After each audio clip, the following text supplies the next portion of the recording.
Si vous êtes coureur à pied, triathlète, cycliste, difficile de passer à côté du débat actuel en matière de nutrition du sport. Est-ce qu'on a intérêt à consommer 120 grammes par heure de glucides au cours de l'effort, voire 150 grammes selon certains auteurs ? Est-ce que ça présente des risques par rapport à l'aspect digestif au cours de l'effort ? Est-ce que ça va améliorer nos performances ? Et ça amène à une deuxième question. Est-ce que finalement, consommer une telle quantité de glucides n'est pas dangereux pour la santé ? Est-ce qu'on risque de développer un diabète de type 2, un foie gras, ce qu'on appelle la stéatose hépatique ? Est-ce qu'on va prendre du poids à consommer des telles quantités ? Je vous propose de répondre à toutes ces questions dans cet épisode, vous avez compris, qui va être dédié à la technique, à la performance et en particulier au sport d'endurance. Dans ce nouvel épisode, on va aborder en fait deux sujets qui sont très importants, à savoir la problématique des apports glucidiques ou plus globalement des apports énergétiques à l'effort et la question des troubles digestifs puisque les deux sont intimement liés, à savoir que beaucoup d'auteurs, depuis le début des années 80, d'un point de vue de la littérature scientifique, se sont posé la question de savoir si finalement l'intestin pouvait s'adapter à recevoir des grandes quantités de glucides, dans la mesure où on sait que effectivement l'apport glucidique à l'effort est un facteur de performance. On a pour rappel un stock d'énergie sous forme de glucides dans l'organisme qui s'appelle le glycogène, et en particulier donc au cours de l'effort, on va utiliser ce qu'on appelle le glycogène musculaire. Malheureusement, ce stock, il est assez limité. On considère qu'il est à peu près de 600 à 700 grammes en moyenne chez un athlète qui est entraîné.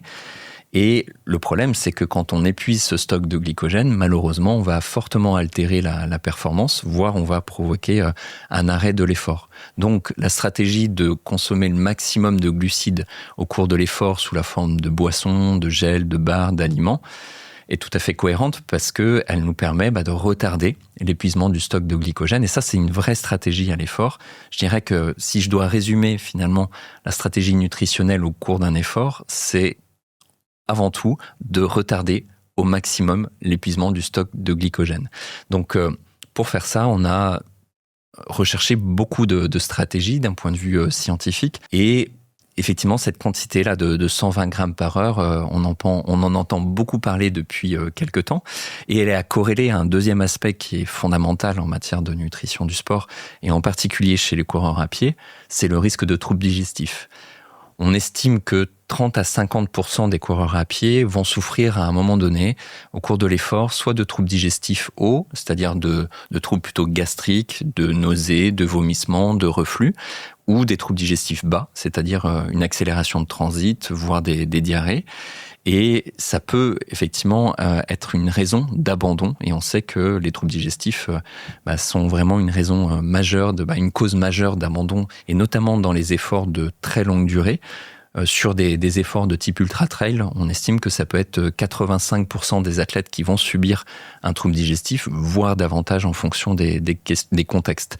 Donc, les deux questions sont intimement liées dans la mesure où effectivement, plus on va chercher à apporter des glucides au cours de l'effort, plus on va aussi maximiser en fait le risque de troubles digestifs. Et cette question, encore une fois, elle est pas récente. Déjà depuis les années, encore une fois, début 80, on parlait de la courante du coureur, c'est-à-dire effectivement le risque d'avoir des diarrhées sur des efforts et notamment sur des efforts de longue durée, qui est accru chez des coureurs à pied parce qu'effectivement, quand vous allez courir, vous allez créer une onde de choc mécanique qui va être liée à la foulée. Votre système digestif, il est beaucoup plus sollicité, j'ai envie de dire traumatisé, si je caricature un petit peu, par rapport à un sport porté, comme le vélo par exemple. On va en reparler par la suite, mais il y a beaucoup d'études qui ont été faites chez les cyclistes, et c'est vrai que c'est une différence majeure parce que le système digestif n'est pas du tout exposé aux mêmes sollicitations, si ce n'est effectivement le besoin de digérer. Donc cette problématique des troubles digestifs chez le coureur à pied, elle est très ancienne, et on a un auteur qui s'appelle Frédéric Browns en 1993, qui posait déjà la question de savoir est-ce que l'intestin est adaptable à l'effort ? Parce que finalement, on se rend compte qu'il y a des adaptations qui sont multiples au niveau musculaire, au niveau tissulaire, mécanique. Et finalement, au niveau de l'intestin, il y a des zones de friction, il y a des zones de contraintes importantes qui amènent à poser cette question. Et si je poursuis un petit peu l'historique, c'est vrai que début des années 2000, vers 2005, on a un auteur connu dans le monde de la physiologie et de la nutrition du sport qui s'appelle Asker Jønkentrup, qui a évoqué l'apport potentiel de glucides au cours de l'effort à hauteur d'à peu près 90 grammes par heure. Alors c'est un chiffre qui peut paraître assez précis. Et encore une fois, ici, on va être dans un épisode qui est vraiment dédié à la performance et je le répète, mais plutôt sur les sports d'endurance et en particulier pour les coureurs à pied, les triathlètes et les cyclistes également dans un deuxième temps. Donc pourquoi de 90 grammes? Tout simplement parce que en fait, c'est une quantité qui apparaît comme une quantité maximale théorique d'absorption, d'assimilation intestinale, dans la mesure où, en fonction des glucides qu'on va consommer, on va être capable finalement de faire appel à des transporteurs qui vont être différents. Et avant de détailler ça, finalement, je reviens un peu sur mon historique où, à partir de la fin des années 2010, on s'est rendu compte que non seulement ces 90 grammes par heure étaient effectivement atteignables, mais potentiellement, on pouvait pousser le curseur encore plus loin en montant à 100, 120, 150 grammes, comme je le disais tout à l'heure, par heure. Et sur le papier, c'est effectivement un avantage parce que c'est d'autant plus d'énergie qui va être disponible pour préserver son stock de glycogène et donc pour optimiser ses performances. Donc, on va faire un petit tour de la littérature scientifique sur le sujet. Mais avant, il faut que je vous explique un petit peu les contraintes physiologiques, mécaniques qui sont liées justement à l'effort et puis à ce que ça représente pour le système digestif. Il faut savoir que on va avoir plusieurs systèmes de régulation, entre guillemets, au sens où quand vous allez consommer un gel, une barre, encore une fois une boisson, un aliment glucidique, finalement déjà l'estomac va être un premier régulateur. On parle de vidange gastrique, c'est-à-dire de capacité en fait à éliminer le bol alimentaire depuis l'estomac vers l'intestin. Et globalement, pour faire simple, plus on va avoir un produit qui va être concentré notamment en glucides, ce qui nous intéresse ici dans le sujet du jour par rapport à la nutrition, à l'effort, plus en fait le temps de vidange gastrique va être long. Donc en clair, plus on va garder longtemps les glucides, les aliments qui vont être consommés dans l'estomac avant de pouvoir l'évacuer par l'intestin, parce qu'en fait l'estomac va chercher à brasser, à réguler, à diluer un petit peu plus cette quantité pour éviter un deuxième effet qui est ce qu'on appelle un effet osmolaire au niveau intestinal. L'osmolarité, je donne souvent l'exemple d'une tomate. Si vous mettez du sel sur une tomate, qu'est-ce qui se passe ? En général, vous allez voir que l'eau, elle va dégorger, c'est-à-dire qu'elle va sortir de la tomate, parce que le sodium, en fait, le sel de table, c'est du chlorure de sodium. Donc, quand vous mettez ce sel sur la tomate, le sel va créer un appel d'eau, c'est ce qu'on appelle un effet osmolaire, qui va du coup dessécher un petit peu la tomate, si je la déshydrater, si je caricature un petit peu. Il faut savoir qu'on a différentes molécules qui exercent ces effets, et notamment le glucose et tous les dérivés de glucose. On parle de maltodextrine, etc. Mais c'est vrai que si vous prenez un produit qui est trop concentré en glucides et une trop grande quantité, non seulement donc vous allez avoir un temps de vidange gastrique qui va augmenter, je vous ai parlé de la concentration, mais la quantité est aussi un élément bien sûr qui est important, et plus vous allez augmenter le risque de ce qu'on appelle les diarrhées osmotiques, c'est-à-dire que l'intestin n'étant pas capable d'assimiler tout ce que vous allez lui proposer, finalement il y a une petite quantité résiduelle de glucose ou de dérivés du glucose qui vont pas être assimilés, et ça va créer cet appel d'eau et donc ce risque d'accélération de transit, voire de diarrhée. Donc, c'est une contrainte qui est importante et qui est liée à une saturation des transporteurs, et je vais revenir sur ce point précis par la suite. Et un autre point qui est important, c'est ce qu'on appelle l'ischémie mésentérique. Alors, c'est un terme un petit peu technique. L'ischémie, ça veut dire que c'est une diminution de l'irrigation sanguine au niveau du système mésentérique, au niveau du système digestif, en particulier au niveau intestinal. Et on estime que cette ischémie, elle peut représenter 70, 80, voire 85, 90% de la valeur de repos. Donc, en clair, votre intestin, il est irrigué au 5e de ce qu'il est normalement au repos. Donc là, je parle au cours de l'effort. Pourquoi ?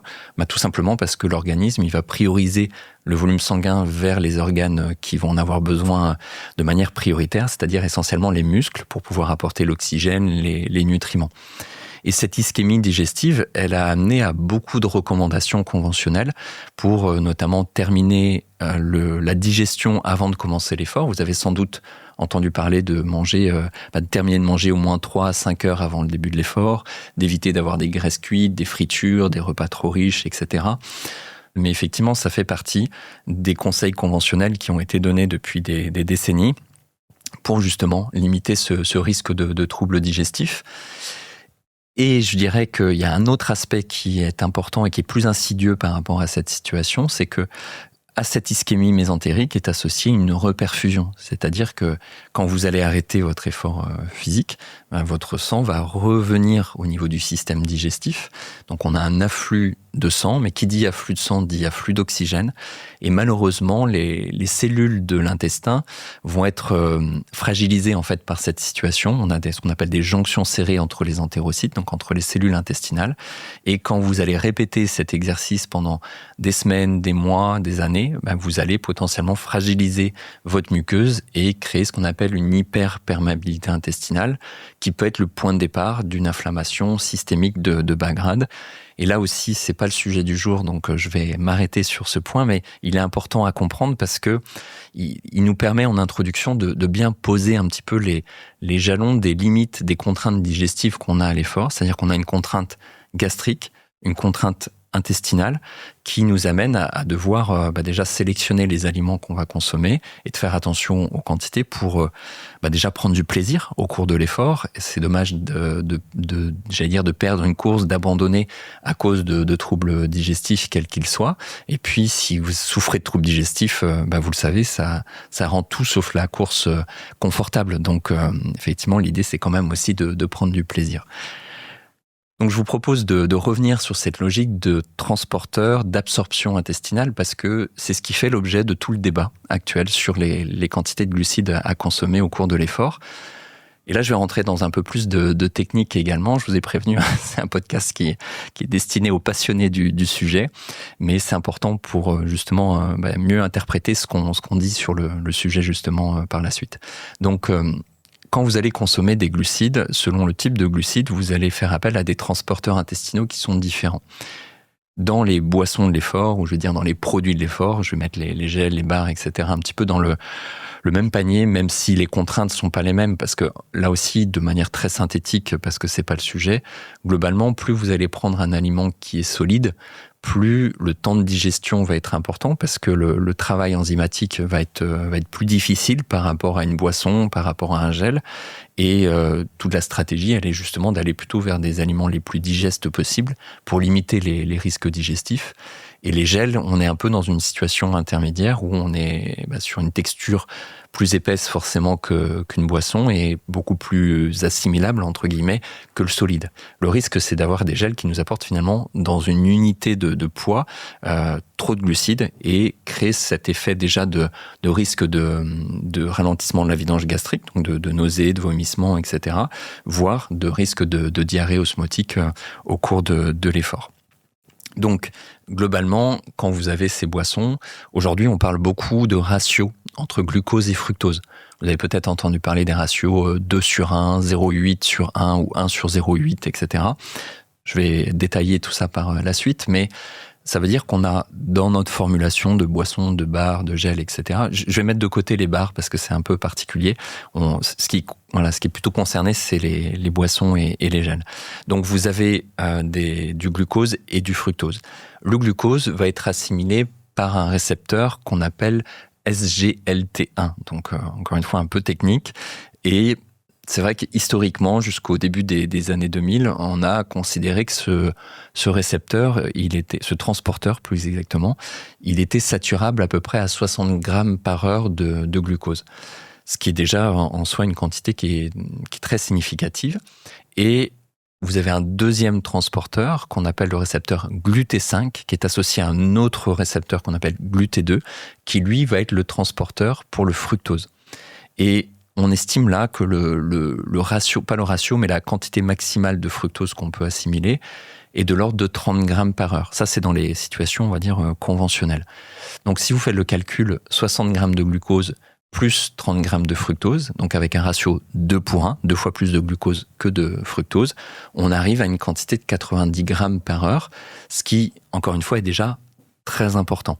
Et ça, c'est notamment les travaux d'Asker Jønkentrub, début des années 2000, 2005, qui a mis en évidence que on arrivait un petit peu à une zone de limite d'assimilation sans risque digestif associé. Et toutes les recommandations conventionnelles en matière de nutrition du sport se sont basées finalement sur ces quantités. Dans la réalité, et j'en parlerai par la suite parce que je vais rester sur la question des 120 grammes par heure, mais la plupart des athlètes aujourd'hui ont bien sûr énormément de mal à atteindre déjà 90 grammes par heure. Moi, ça fait, je vous l'ai dit dans mon premier épisode, ça fait plus de 30 ans que je m'intéresse à la nutrition du sport. Ça fait 33 ans exactement si je parle au jour d'aujourd'hui.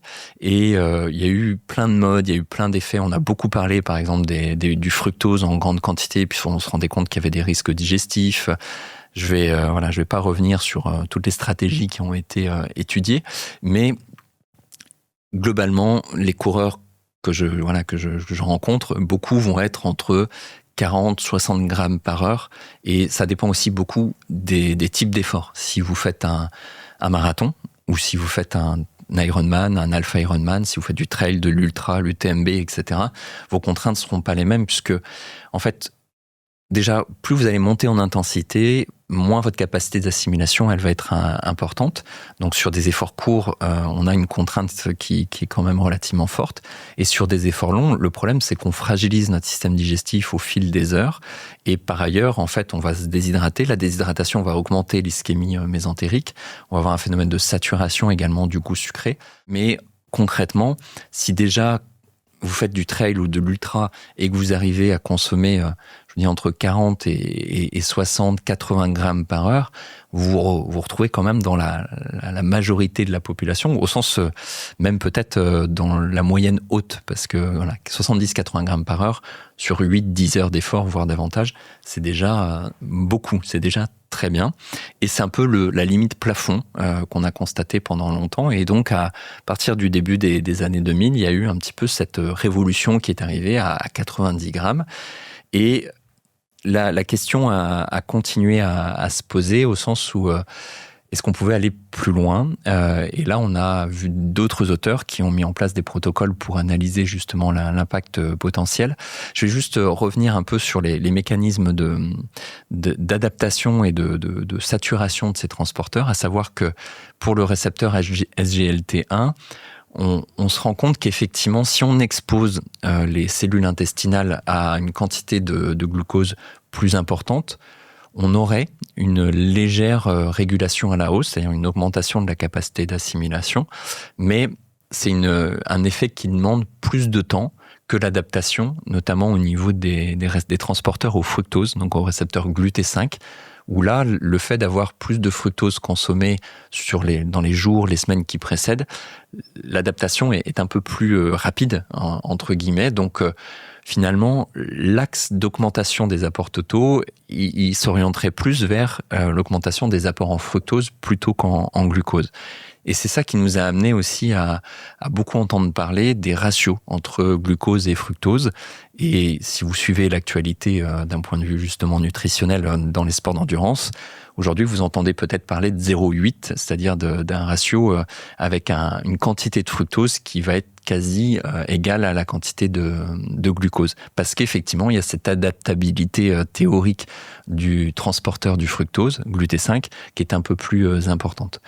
Encore une fois, je suis un peu navré d'être technique. J'espère que je vous perds pas dans toutes ces explications, mais elles sont importantes pour la suite parce que, effectivement, plusieurs auteurs se sont dit, alors deux choses. En fait, on a la question de l'adaptation mécanique au sens d'apprendre, entre guillemets, à courir à l'entraînement avec un bol alimentaire. Et ça, j'ai envie de dire, c'est du bon sens. C'est-à-dire que je dis souvent en conférence, en formation, ça vous viendrait pas à l'idée d'aller courir avec des chaussures minimalistes tout au long de l'année et puis d'aller faire l'UTMB avec des chaussures hyper compensées au niveau amorti, etc. Je vais pas citer de marque, vous en avez plein et vous les connaissez. Ou de la même façon, vous n'allez pas, si vous êtes cycliste ou triathlète, rouler toute l'année avec un vélo entre guillemets classique et puis faire l'Ironman de Nice. Alors l'Ironman de Nice, c'est peut-être un mauvais exemple, mais en tout cas, vous n'allez pas faire une course très longue en montagne avec un vélo de chrono. Bien sûr, si vous voulez faire cette course avec un vélo de chrono, vous allez vous habituer à utiliser ce vélo de chrono et en fonction de vos chaussures, c'est la même chose. Vous allez courir le jour de la course avec des chaussures avec lesquelles vous êtes entraîné pendant très longtemps pour déterminer ce qui vous convient. Donc, et ça, c'est le premier conseil que je peux vous donner avant de rentrer dans toutes les nuances par la suite. Évidemment, habituez-vous à consommer des glucides, des aliments au cours de l'effort, à l'entraînement, non pas pour éviter une hypoglycémie, mais simplement pour que votre système digestif il s'habitue à recevoir des aliments. Vous imaginez que vous couriez 2 heures, 3 heures, 4 heures dans des séances longues et vous apportez 0 glucides, 0 liquide, 0 aliment, etc. Et le jour de la course, vous vous mettez à manger 90 grammes ou 100 grammes de glucides par heure, donc ça veut dire énormément d'aliments ou de boissons, de gel, etc. Donc la rupture, le stress physiologique, il est énorme. Donc vraiment, je le répète, mais parce que c'est très important et pour avoir suivi beaucoup d'athlètes, y compris dans le très haut niveau, c'est une erreur qui a été très très très fréquente de ne pas s'habituer suffisamment dans des planifications d'entraînement à consommer des aliments que vous allez avoir bien sûr en course, mais régulièrement pour mécaniquement vous habituer à courir avec un bol alimentaire, à faire travailler votre système digestif alors qu'il n'est pas du tout dans des conditions physiologiques qui sont optimales par rapport à ce que je vous ai mentionné tout à l'heure. Et l'autre point, c'est effectivement peut-être d'aller chercher à forcer encore un peu plus ce système. Et là, on est un peu dans entre guillemets, du masochisme sportif, au sens où on va potentiellement se dire je vais aller courir peu de temps après avoir mangé. Et les conseils conventionnels, ils sont plutôt d'aller conseiller de terminer la digestion, comme je le disais tout à l'heure, 2, 3, 4 heures avant d'aller commencer l'entraînement. Surtout si c'est un entraînement à pied avec cette onde de choc mécanique qui fragilise davantage le système digestif. Donc là, on va y aller une demi-heure, 1 heure après. Inutile de vous dire que vous ferez tout, sauf dans une situation de confort digestif. Mais voilà, en forçant un petit peu les choses, on peut potentiellement améliorer sa capacité à bien tolérer donc les aliments au cours de l'effort dans la perspective de la compétition. Donc ça, c'est déjà des premiers conseils qui ont été proposés encore une fois dans les débuts des années 2010 et qui sont pour moi du bon sens parce que c'est des conseils qu'on donne depuis très longtemps. Là, ce qui a été rajouté en termes de nuances ou d'étapes, c'est le fait d'aller entre guillemets, courir l'estomac plein, où on forçait encore un peu plus le système. Et là, effectivement, on a plusieurs publications qui montrent que on diminue le risque digestif à apporter on diminue le risque, en compétition, en apportant régulièrement donc des glucides dans les semaines qui précèdent pendant l'entraînement et à s'adapter un petit peu avec cette distension mécanique. Et donc là, je reviens maintenant à cette logique des quantités maximales par heure. Et on a plusieurs études et on a une première étude qui est parue en 2017 par un auteur qui s'appelle Ricardo Costa qui a montré que justement en réalisant des entraînements 2 semaines avant une compétition avec des apports à hauteur de 90 grammes par heure pendant les séances, ça permettait de diminuer l'incidence des troubles digestifs le jour de la compétition. On a eu ensuite une étude en 2020 qui montrait que si on montait à 120 grammes par heure chez des coureurs à pied, donc c'était dans le cadre d'un trail en montagne, on avait une diminution en fait des dommages musculaires qui étaient induits par l'effort. Ce qui est logique puisqu'en fait, plus vous allez avoir de glucose et on va dire de glucides de manière générale via votre glycogène, plus vous diminuez l'utilisation des acides aminés et des protéines dans un but énergétique, donc plus vous préservez finalement le tissu musculaire et puis surtout les acides aminés nécessaires pour la récupération musculaire. Donc ça a été déjà une première évolution. On a eu une autre étude qui a été menée chez des cyclistes, une étude connue de Baudelaire en 2022, où là, effectivement, on a eu des protocoles à 120 grammes par heure, avec ce ratio de 0,8 dont je vous parlais tout à l'heure. La différence, c'est que on parle de cyclistes et on parle pas de coureurs. Et encore une fois, la contrainte mécanique digestive est pas du tout la même, parce qu'à vélo, on est sur un sport porté. Donc on peut effectivement se permettre d'avoir beaucoup plus d'aliments et notamment de glucides que quand vous êtes coureur à pied, qui plus est sur des efforts de longue durée. Après, on a une autre étude en 2022 chez des marcheurs athlétiques. Alors c'est une petite une petite cohorte de 9 personnes et on n'a pas montré d'effets positifs. On a même montré des effets d'augmentation de la perméabilité intestinale. Je ne vais pas tout vous recenser des études parce que c'est pas l'idée.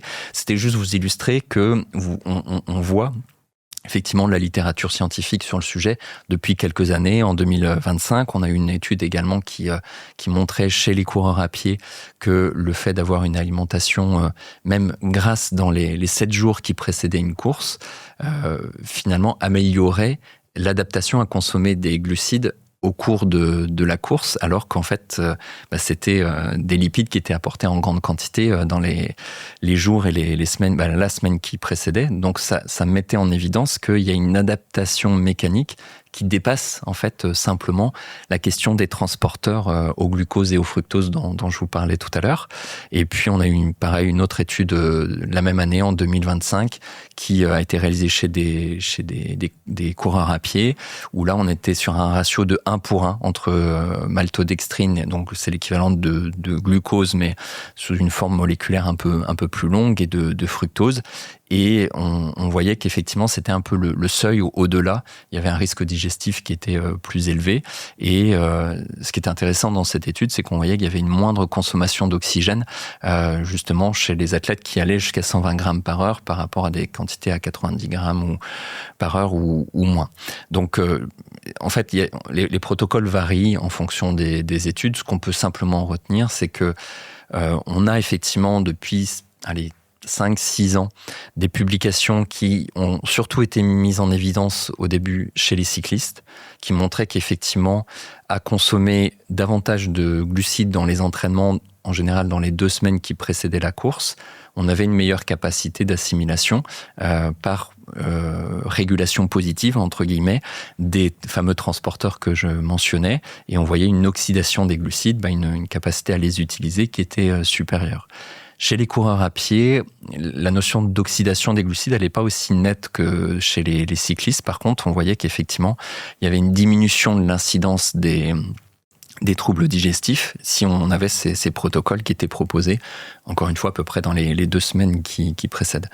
Donc, ça amenait une sorte de consensus aujourd'hui. Alors, consensus, c'est un grand mot parce que ça reste quand même débattu, mais sur le fait qu'effectivement, notre système digestif, il est capable de dépasser ce seuil un peu, je ne vais pas dire fatidique, mais historiquement fatidique de 90 grammes par heure pour les raisons que j'ai mentionnées, et qui nous amène à 100, 120 grammes par heure, voire effectivement 150 grammes par heure chez certains cyclistes, voire encore davantage. Après, il faut vraiment distinguer ce qui est de l'ordre de l'individu et de ce qui est de l'ordre du commun des mortels, mais de la masse de la population. Et là aussi, pour avoir suivi des athlètes depuis des années, des décennies maintenant, vous avez des athlètes qui, entre guillemets, pourraient manger tout et n'importe quoi sur les ravitaillements, et je pourrais vous donner plein d'exemples à ce niveau-là, et qui ont 0 trouble digestif. Et à l'inverse, vous avez des gens qui sont extrêmement sensibles au niveau intestinal, et dès qu'ils font un petit pas de côté, entre guillemets, par rapport à la stratégie, se retrouvent sujets à des troubles digestifs. Donc, la notion d'individualité, elle est extrêmement, extrêmement importante. Mais là, je reste vraiment un petit peu sur ce que nous dit la science récente sur le sujet. Mais et je reviens à mon expression en fait de la cerise sur le gâteau. Je dis ça parce que je vous en ai parlé déjà dans les épisodes d'avant et je vous invite à les écouter si besoin. Mais pourquoi la cerise sur le gâteau ? Parce que là, et c'est quand même le sujet important, on parle de micro-détails pour des athlètes entraînés, adaptés, élites très souvent, qui cherchent à vraiment potentialiser au maximum leur capacité pour une compétition. Et il faut bien le distinguer du gâteau sous la cerise, qui est toute la base, toutes les connaissances, toutes les recommandations qu'on peut faire en matière de nutrition, sur la qualité des graisses consommées, sur les apports en polyphénol, en fruits, en légumes, les apports en protéines, les apports caloriques, etc. Je ne vais pas tous les développer ici parce que c'est pas le sujet, mais tous les socles, et je vous renvoie à l'épisode que j'ai tourné sur la notion de performance, sur la définition et sur l'adaptation à l'effort. Ce socle-là, c'est ce qui va permettre justement de répondre positivement aux adaptations liées à l'effort sur du long terme. Donc là, on est sur la cerise sur le gâteau parce qu'effectivement, on veut chercher à optimiser, mais une fois qu'on a déjà, encore une fois, travailler sur cette base-là. Et malheureusement, à force de faire, d'avoir tout un débat médiatique, j'ai envie de dire, autour de ce sujet, beaucoup de coureurs et de cyclistes, de sportifs d'endurance se focalisent en fait sur ce sujet-là et en oublient complètement le fondamental. Donc, faut vraiment pas qu'on se trompe d'objectif par rapport à ça. C'est intéressant, mais d'ailleurs, il faut savoir que la plupart des publications qui ont été faites sur que ce soit cyclistes ou coureurs à pied, en général, c'est chez des coureurs qui sont déjà d'un bon niveau, avec des intensités, alors qui sont variables en fonction des protocoles, et qui avaient déjà été adaptés sur d'autres critères. Là aussi, je vais pas rentrer dans trop de détails, mais globalement, il y a déjà un biais de sélection dans les publications par rapport à ce qu'on peut retrouver chez un coureur qui va peut-être s'entraîner une fois par semaine, 2 fois par semaine et qui veut préparer un trail ou autre. Donc, ça veut pas dire que chez quelqu'un qui s'entraîne peu, on peut pas travailler sur ce sujet-là, mais dans le sens des priorités, on va quand même justement bien prioriser l'essentiel. Et puis, ce qui va déterminer votre confort digestif à l'effort, c'est multifactoriel et je vais pas faire l'épisode autour de ça parce que, comme je dis, il y aurait plein de choses à dire. Mais quelle est la stratégie pré-compétitive? Alors, on parle beaucoup d'une alimentation pauvre en FODMAP, de régime d'épargne digestive. J'aurai l'occasion de parler de tout ça. Est-ce qu'il y a eu justement des repas de qualité la veille de la course ou le repas d'avant-course? Quelle est la qualité de l'alimentation au quotidien? Quelle est l'intégrité du microbiote intestinal? Et ça, je vais en parler par la suite, c'est un point qui est important. Et quelle est la stratégie qui est menée à l'effort au-delà de la quantité de glucides? C'est-à-dire, quel est le type de gel qui va être utilisé ou de boisson? Quelle est la fréquence de consommation? Est-ce que c'est beaucoup d'un seul coup? Est-ce que c'est une prise fractionnée, ce qu'on va recommander? Est-ce qu'il y a de l'eau associée? Donc, est-ce que c'est avec une boisson énergétique? Est-ce que c'est de l'eau plus du gel? Si c'est avec une barre, je vous ai dit, le risque digestif va être plus important. Et clairement, les marques, elles se sont engouffrées là dans ce débat des 120 grammes par heure, parce qu'effectivement, vous avez plein de marques aujourd'hui qui vous proposent des protocoles à 90, 120 grammes par heure avec des quantités des ratios fructose-glucose entre guillemets optimaux et simplement, tout dépend de la stratégie que vous aurez en périphérie de tout ça. Donc, je me répète volontairement, ne nous trompons pas d'objectif par rapport à ça. Et c'est personnellement ce que je trouve dommage. Et c'est pour ça que je me permets en fait de faire cet épisode qui va finalement, je pense, être un peu plus long que ce que j'avais prévu parce que je me rends compte que j'ai beaucoup de choses à vous dire autour de ça parce que je vous ai pas parlé de la deuxième question de fond sur les risques pour la santé. Mais il y a tellement à faire sur la qualité de l'alimentation quotidienne, sur la stratégie pré-compétitive dans la semaine qui précède, sur le choix effectivement des produits, sur la fréquence de consommation, sur les quantités qui vont être consommées, sur l'analyse de l'intégrité de l'écosystème intestinal entre le microbiote intestinal, la muqueuse intestinale. Tout ça, c'est vraiment, pour moi, encore une fois, le socle qui va déterminer l'adaptation du sportif et donc ses performances. Donc, en synthèse un peu de cette première partie, avant de parler des effets potentiels sur la santé, oui, ce débat, il est intéressant. Oui, il y a des évolutions. C'est-à-dire qu'entre les années 80, 90, on a vu déjà apparaître ce seuil de 90 grammes par heure. Début des années 2000, aujourd'hui avec ces quantités de 100, 105, 120, voire davantage grammes par heure. C'est la cerise sur le gâteau, ça dépend beaucoup déjà du sportif, de l'individu, ça dépend beaucoup de la typologie de pratique. Entre un coureur à pied et un cycliste, ça va pas être la même chose. Et entre un coureur à pied qui fait un marathon, qui fait un semi-marathon, et quelqu'un qui va faire la diagonale des fous, qui va faire l'UTMB, là aussi, la répétition de ces apports au cours des heures forcément fragilise. Il y a le fait de rester éveillé. Donc la nuit, on va en général diminuer les apports spontanément. Il y a plein de contraintes en fait qui vont se rajouter, qui font qu'on peut pas tenir le même discours entre la préparation d'un marathon et la préparation de l'UTMB par exemple. Donc Si effectivement vous êtes un sportif entre guillemets aguerri, que vous avez déjà bien optimisé votre stratégie, oui, vous pouvez aller sur cette recherche d'augmentation des apports glucidiques à l'effort. Il y a aussi d'autres solutions pour non pas augmenter l'apport en glucides et donc jouer sur la filière du glycogène et des glucides, mais des méthodes qui peuvent permettre d'augmenter l'oxydation des lipides. Et ça, c'est un peu le jumeau, j'ai envie de dire, de la contrainte énergétique à l'effort, parce que on a notre stock de glycogène et puis on a énormément de lipides, et c'est une réserve qui est très importante. Et globalement, on parle de crossover point, c'est-à-dire de point de croisement qui est déterminant dans la performance, parce que c'est le seuil à partir duquel on va être capable d'utiliser davantage de lipides, par exemple au cours de l'effort par rapport aux glucides, à une intensité donnée.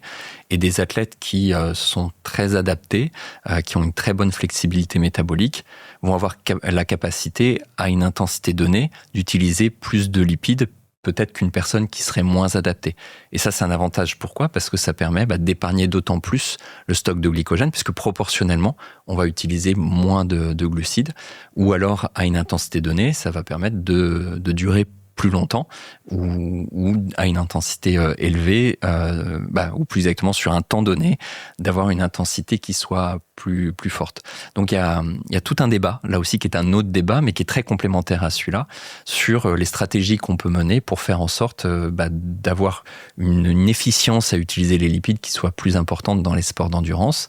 Et c'est là où vous avez peut-être entendu parler d'entraînement à jeun, historiquement, puis de train low, de sleep low, de périodisation nutritionnelle, d'alimentation low carb, voire d'alimentation cétogène. C'est vrai que, au-delà simplement de se poser la question des quantités de glucides à l'effort, c'est de se dire qu'est-ce que je mets en place dans mon quotidien, comment j'adapte en fait ma stratégie nutritionnelle en fonction de ma planification d'entraînement, pour faire en sorte de justement aussi épargner un peu plus mon stock de glycogène. Donc je vais m'arrêter sur ça. J'espère que je vous aurai éclairci un petit peu autour de ce débat. Et maintenant, on va parler un peu plus, non pas précisément, mais on va parler un peu plus longuement de la deuxième question, à savoir, est-ce que de consommer une telle quantité, finalement, peut exercer des risques, peut impacter notre santé, peut générer des risques, notamment vis-à-vis de la résistance à l'insuline, vis-à-vis de notre microbiote intestinal. Et c'est ce que je vous propose de voir dans cette deuxième partie. Et on va notamment se poser 3 questions, à savoir, est-ce que cette quantité de glucides peut augmenter le risque de résistance à l'insuline, voire de diabète de type 2 ? Est-ce que finalement la quantité de fructose qui va être apportée par ces apports glucidiques en grande quantité au cours de l'effort augmente le risque de stéatose hépatique, c'est-à-dire d'accumulation de graisse dans le foie ? Et quel est l'impact notamment sur l'écosystème intestinal de cette quantité, encore une fois, importante ? Je dirais que c'est 3 questions qui sont essentielles et pas exhaustives. On pourrait s'interroger sur d'autres aspects. Et là, j'ai envie de dire, on va rentrer dans non pas un flou scientifique, mais en tout cas dans une absence de données objectivées par rapport à un protocole précis, justement, qui nous apporterait par exemple 120 grammes par heure de glucides sous forme de glucose, de fructose, avec un ratio de 2 pour 1 ou 1 pour 0,8, etc. Donc on n'est que dans des suppositions, des questionnements, et je le précise parce que c'est important. Il y a beaucoup de débats en ce moment, pour pas dire de polémiques, sur les réseaux sociaux, etc. On a sur 2 camps, le camp qui va dire mais c'est n'importe quoi, il n'y a pas de risque, on n'a même pas de questions à se poser, et puis d'autres qui disent non, attention, c'est trop risqué, et c'est le diabète à coup sûr. Donc on reste sur des éléments conceptuels, on n'est pas sur des données objectivées dans le cadre précis en fait des conditions d'apport là que j'ai citées dans la première partie. Mais pourquoi on se pose ces 3 questions essentiellement ?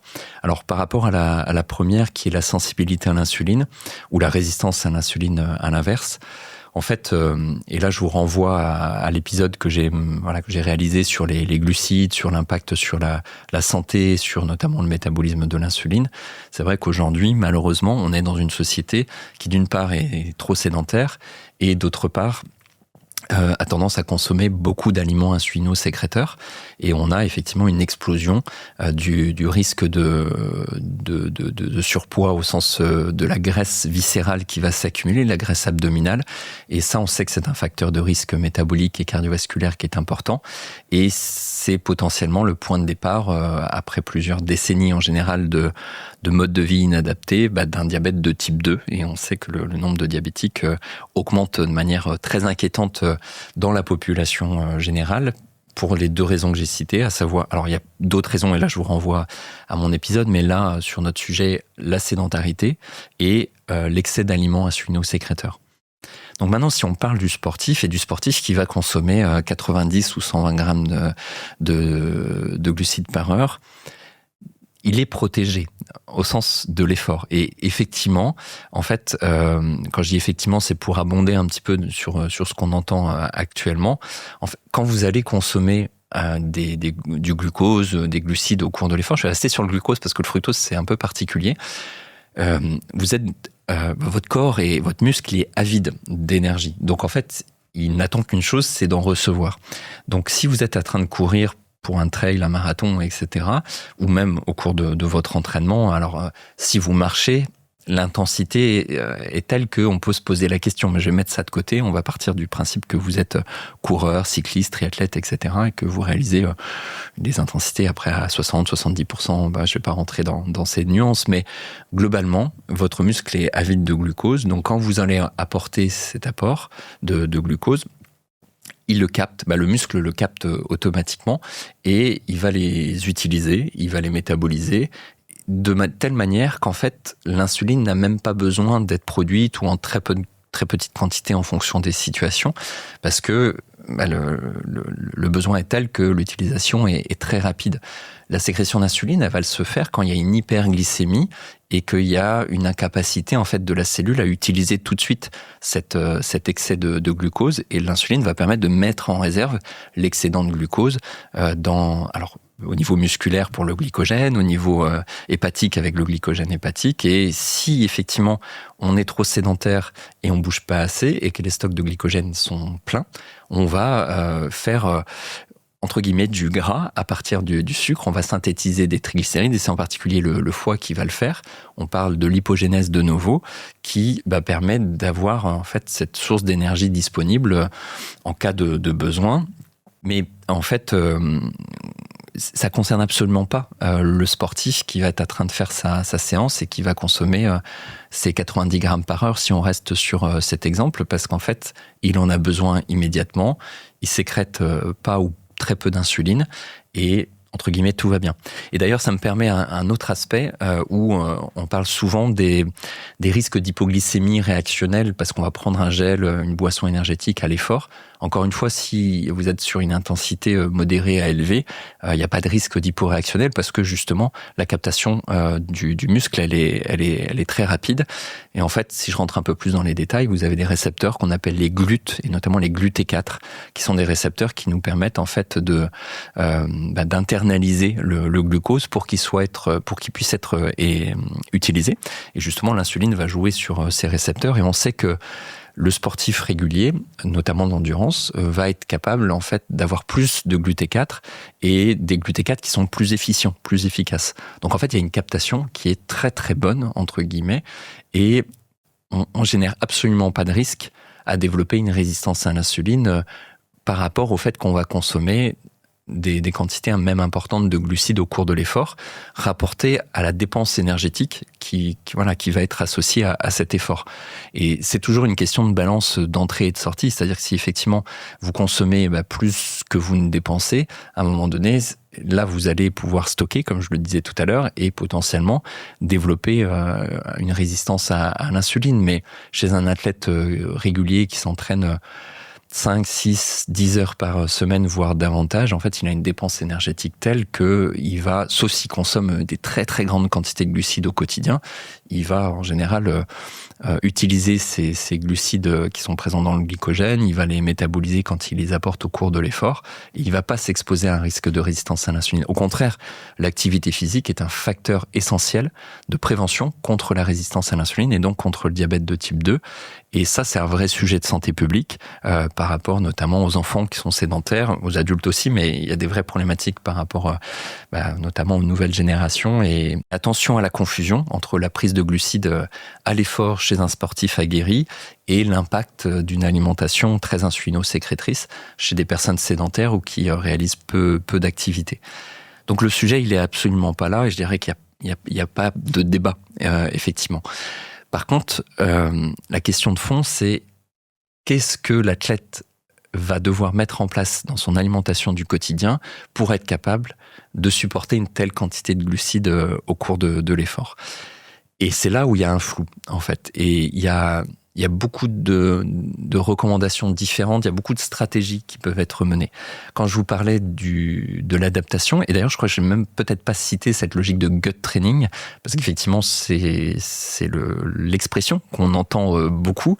Donc le gut training, c'est cette capacité à adapter le système digestif pour les raisons que j'ai mentionnées, en consommant davantage de glucides, notamment à l'effort, en général dans les 2 semaines qui précèdent votre compétition, pour avoir plus de ces glucides pendant l'effort, et puis d'adapter mécaniquement en fait votre système digestif en ayant justement des séances avec entre guillemets l'estomac plein, tout ce que je vous ai mentionné précédemment.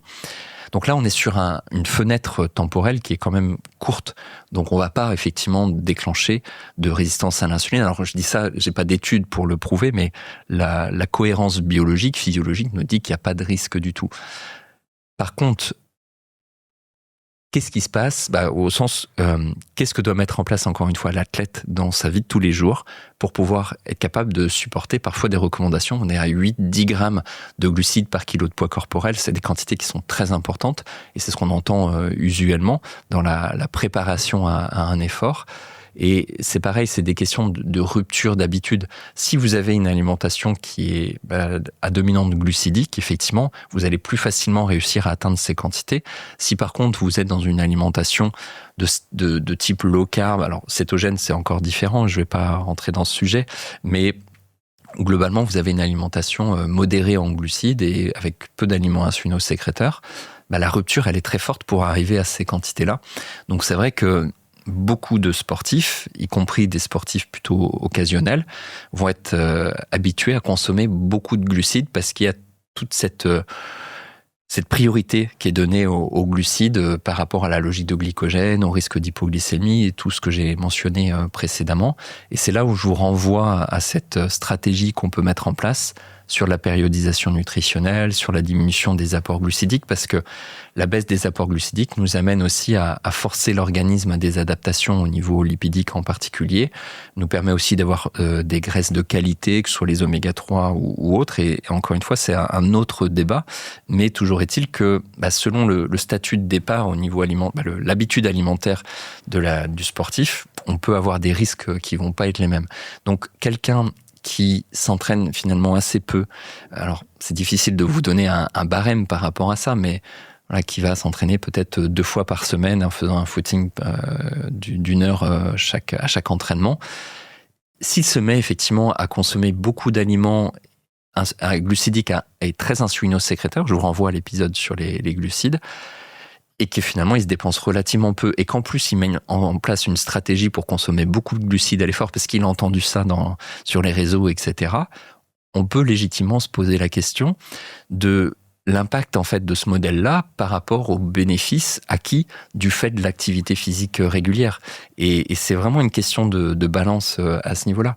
Si c'est un athlète régulier qui s'entraîne 1 ou 2 heures par jour, un athlète élite, effectivement, il sera toujours dans une logique de turnover de glycogène, etc., qui fait que même s'il mange beaucoup de glucides, il va être amené entre guillemets, à les brûler facilement. Et même là, il y aurait de la nuance, et je vais pas le faire parce que sinon l'épisode va durer 3 heures, Mais on se rend compte que sur des surcharges d'entraînement, alors ça a été fait plutôt sur des sports en résistance ou autres, mais en fait on peut avoir une atteinte mitochondriale, un stress oxydatif important qui altère ce métabolisme de la mitochondrie et qui pourrait amener à une résistance à l'insuline. Mais je mets ça de côté, on va dire que dans la majorité des cas, la question, encore une fois, se pose pas. Elle se pose par contre dans le choix des aliments, c'est-à-dire que si effectivement vous mangez en permanence des aliments insulinosécréteurs au sens, je sais pas, des bonbons, des biscuits, des cornflakes, des galettes de riz soufflées, je vous renvoie encore une fois, je me répète beaucoup, mais parce que c'est important, parce que c'est là où je développe toute cette question des glucides dans l'épisode qui est dédié. Quid? Et là, on n'a pas les réponses en soi. Donc, pour moi, le fait de conseiller en fait davantage de glucides à l'effort ne doit absolument pas remettre en question toutes les recommandations pour avoir une alimentation de bonne qualité, au sens notamment glucidique, avec des aliments à faible ou à charge glycémique qui soit modérée. Après, si effectivement il y a une question de disponibilité énergétique, c'est-à-dire que l'athlète n'arrive pas à couvrir ses besoins parce qu'il s'entraîne 2 fois par jour, il est en stage, etc., on peut revoir bien sûr ponctuellement un peu ce cadre-là. Et ça, c'est l'objet plus du professionnel de la nutrition, de pouvoir adapter ces éléments, mais il ne faut pas en faire une généralité pour autant. Donc, pour moi, le cœur du sujet, je me répète un petit peu, il est dans l'alimentation quotidienne qu'adopte le sportif, surtout occasionnel, pour pouvoir arriver à ces quantités-là. Et là, effectivement, selon la nature de l'aliment, on peut, pas de l'aliment, mais du modèle alimentaire, on peut se poser la question. Donc, c'est pas les 90 ou 120 grammes par heure au cours de l'effort qui augmenteront potentiellement le risque de résistance à l'insuline. C'est finalement ce modèle associé. Donc, c'est un autre sujet, mais qui est très complémentaire, en fait, et qui se chevauche par rapport à ça. Et j'arrive à la deuxième notion qui est l'aspect hépatique dont on parle de plus en plus parce que c'est assez lié finalement. Il faut savoir que donc on a parlé des transporteurs au fructose, donc ces fameux GLUT5, on a une capacité d'assimilation et de saturation qui est limitée et en fait la cellule de l'intestin, donc ce qu'on appelle l'entérocyte, sait utiliser d'un point de vue énergétique une petite quantité de fructose. Et c'est surtout les cellules du foie, les hépatocytes, qui sont en charge en fait de métaboliser le fructose. Le fructose est vraiment un sucre avec un métabolisme très particulier. J'en parle dans mes livres notamment parce que j'appelle ça un peu le sucre de la survie, parce que d'un point de vue évolutionniste, le fructose nous a beaucoup aidé pour les mises en réserve, mais je rentre pas dans ce sujet-là. Toujours est-il que si on apporte trop de fructose dans la vie de tous les jours, je parle pas de l'athlète, et finalement on va augmenter le risque de stéatose hépatique, c'est-à-dire que comme il n'y a que le foie qui sait utiliser ce sucre-là, soit il en consomme en petite quantité et il en a de manière fragmentée, et tout va bien. Et c'est le cas si vous mangez 1 ou 2 fruits par jour. Le fruit est plutôt positif par rapport à la prévention vis-à-vis des risques de stéatose hépatique. Par contre, si vous consommez énormément d'aliments qui sont riches en fructose, là, vous augmentez le risque d'accumulation de graisse dans le foie, parce qu'en fait, le foie va transformer le fructose en gras et va le stocker localement. Et là aussi, j'en ai parlé davantage dans les épisodes précédents. Donc, c'est vrai que chez le sportif régulier qui va se mettre à consommer des quantités de fructose importantes, parce que en fait, si on parle du ratio, par exemple, à 0,8, c'est-à-dire à 0,8 grammes de fructose pour 1 gramme de glucose ou de maltodextrine, si on est à 120 grammes par heure, vous faites le calcul, ça nous amène à plus de 50 grammes de fructose. Et on estime que la quantité maximale de fructose métabolisable, elle est plutôt de 30 à 40 grammes par heure. Alors, est-ce qu'on peut aller au-delà, c'est-à-dire créer des adaptations ? On ne sait pas. Voilà, en tout cas, à ma connaissance, dans la littérature scientifique, il n'y a rien de vraiment étayé sur le sujet.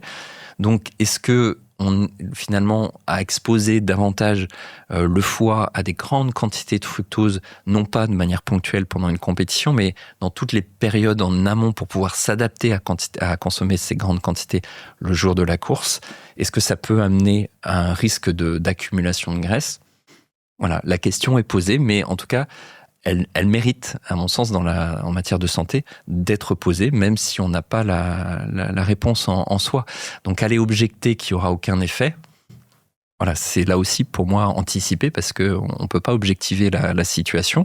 Et quand on voit qu'un quart de la population mondiale a une stéatose hépatique, parce qu'aujourd'hui on consomme beaucoup trop de fructose, notamment par les aliments ultra transformés, et les aliments énergétiques là, dont on parle avec les gels, les boissons, font partie de ces aliments ultra transformés.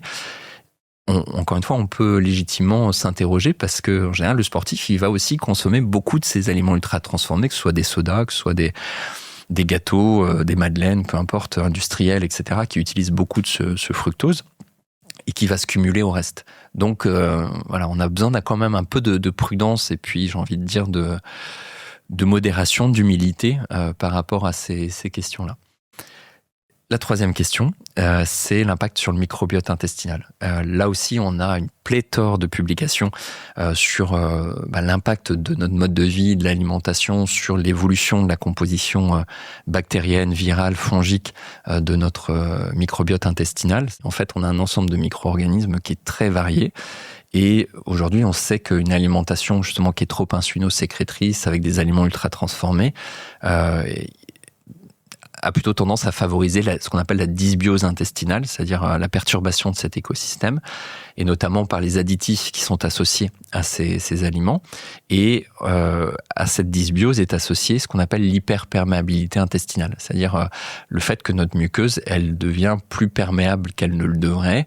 Et ça, c'est le point de départ, sans rentrer dans trop de détails, potentiellement d'une inflammation systémique de bas grade, c'est-à-dire qu'on a à peu près 70% de notre immunité qui va transiter par cette sphère intestinale, et on a des cellules qu'on appelle les macrophages qui vont potentiellement être activées par certains composés, notamment des fragments de parois de bactéries qui peuvent passer à travers la muqueuse de l'intestin. Donc c'est pas une bactérie pathogène, c'est une bactérie du microbiote, mais les macrophages les reconnaissent comme quand même un petit signal d'alerte, et ça active toute une cascade inflammatoire que je ne vais pas détailler ici.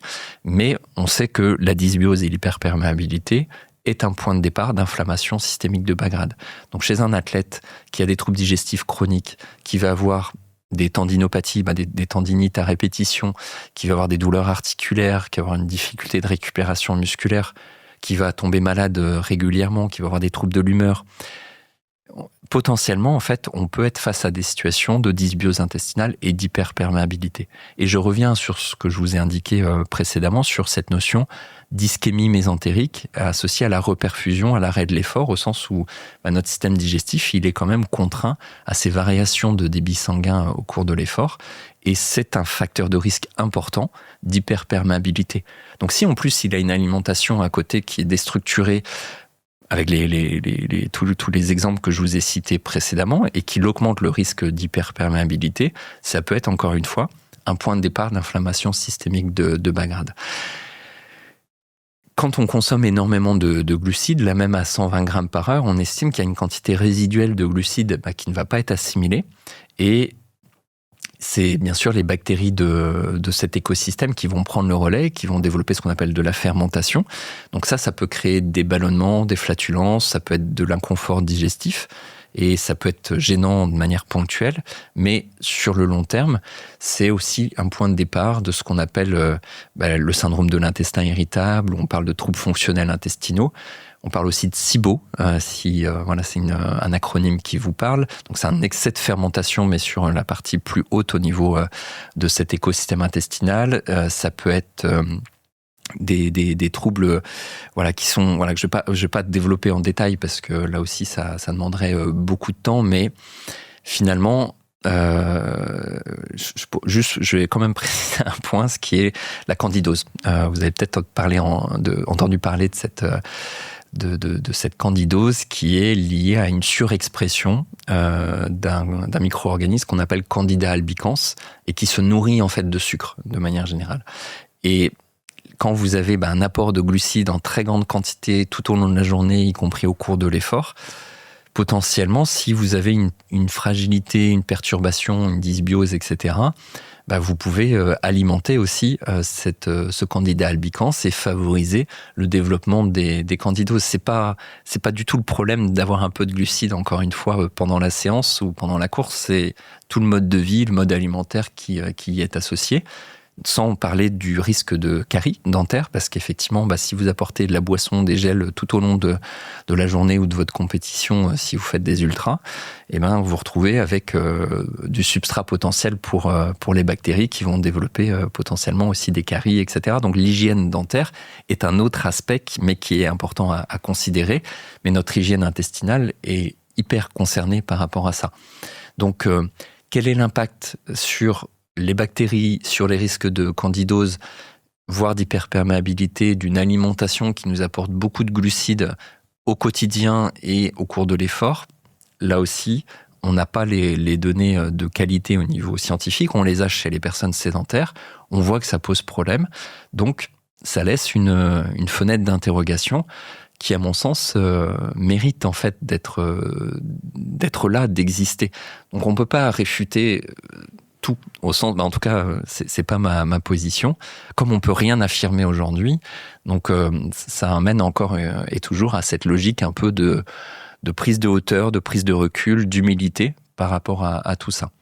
En conclusion de cet épisode qui aura été assez long, en fait, je vais revenir sur les deux questions que j'ai posées au début, à savoir est-ce qu'on peut consommer 120 grammes par heure de glucides? La réponse, c'est potentiellement oui, davantage peut-être chez des cyclistes que chez des coureurs à pied. Maintenant, on est quand même, pour moi, dans ce que j'appelle un gain marginal, au sens où il y a quand même beaucoup de choses qu'on peut faire au quotidien pour optimiser nos capacités avant de se poser cette question. Ça amène à cette fameuse recommandation de gut training, qui est de effectivement s'entraîner au moins 2 semaines avant la compétition à consommer plus de glucides au cours de l'effort et d'augmenter ses apports glucidiques globaux pour être capable justement de supporter 90 grammes par heure, voire 120 grammes. On a ce ratio de glucose-fructose avec souvent, pour 120 grammes, on va plutôt être sur une quantité de 1,08, donc 1 gramme de glucose ou de maltodextrine et 0,8 grammes de fructose. On est là quand même, j'insiste bien, dans de l'ultra détail pour des athlètes qui ont optimisé beaucoup de choses, des athlètes qui ont des entraînements quand même et des efforts très réguliers. Et on va dire que si vous faites du marathon, si vous faites des trails, du triathlon, si déjà vous arrivez à atteindre 90 grammes par heure, c'est très très très bien. Même 60 grammes, déjà c'est un premier palier qui apporte beaucoup de bénéfices, qui va limiter le risque digestif. L'étape numéro 2, je dirais à 90 grammes, elle nécessite quand même certaines précautions et je ne vais pas revenir sur tout ce que je vous ai mentionné. Et l'étape d'après, c'est peut-être effectivement de monter à 100, 105, 120 grammes, mais il y a beaucoup de choses à faire avant. La stratégie de la semaine qui précède la course, la qualité de votre alimentation au quotidien, la préservation de votre intégrité intestinale, ce sont des critères qui sont essentiels. Et puis bien sûr, la fréquence de consommation de votre produit à l'effort, la façon dont il est formulé, la fréquence, la quantité que vous allez prendre, le fait d'avoir de l'eau en plus du gel par exemple. Voilà, toutes ces recommandations, elles restent bien évidemment importantes. Et le deuxième sujet qui est, est-ce que vous risquez de développer une résistance à l'insuline ou à un diabète de type 2? À l'effort par rapport à ce que vous allez consommer, la réponse est non, globalement. Maintenant, si vous êtes encore une fois un sportif occasionnel, et que malheureusement vous avez un mode de vie avec notamment une dette de sommeil, une alimentation déstructurée avec beaucoup d'additifs, d'aliments insulinosécréteurs, etc., voire une surcharge calorique, il s'agit d'avoir de la prudence, non pas par rapport à la quantité de glucose ou de fructose que vous allez consommer au cours de l'effort, mais plus, moi je vous invite vraiment à prendre soin de votre mode de vie et notamment de la qualité de votre alimentation. Là, vous avez sans doute beaucoup à gagner. Pour la stéatose hépatique, je l'ai mentionné, ça dépend aussi beaucoup des apports en fructose, mais c'est pas l'apport de fructose pendant l'effort qui peut poser problème. Et puis, il y a cette question de l'impact intestinal sur le long terme, non seulement de l'apport au cours de l'effort, mais de l'alimentation associée. Et là, effectivement, on peut créer malheureusement une dysbiose intestinale. On n'a pas aujourd'hui les réponses. C'est une question qui reste en suspens. Et on a par contre des données qui montrent que dans le mode de vie, dans l'alimentation du sédentaire et la pratique sportive de facto, crée une fragilisation, notamment au niveau de la perméabilité de l'intestin. Et ça peut être le point de départ d'une inflammation systémique de bas grade qui va être potentiellement on va dire le lit de troubles fonctionnels extra-digestifs. Donc, on voit que la question, elle dépasse simplement le sujet de l'inconfort digestif au cours de l'effort. Mais en tout cas, vous pouvez vous rassurer par rapport à ce que vous consommez au cours de l'effort, même en grande quantité. Le risque, il sera plutôt digestif, mais en tout cas, il ne sera pas lié à votre santé directement. Mais je vous invite vraiment à prendre soin, je me répète volontairement, de la qualité de votre alimentation au quotidien pour pouvoir arriver à consommer ces quantités au cours de l'effort qui est la cerise sur le gâteau. Donc si vous avez apprécié cet épisode qui a été technique, donc j'espère que vous êtes encore avec moi, je vous invite à liker cet épisode, à le partager, ce qui m'aidera à faire connaître le podcast, et je vous dis à bientôt pour un prochain épisode.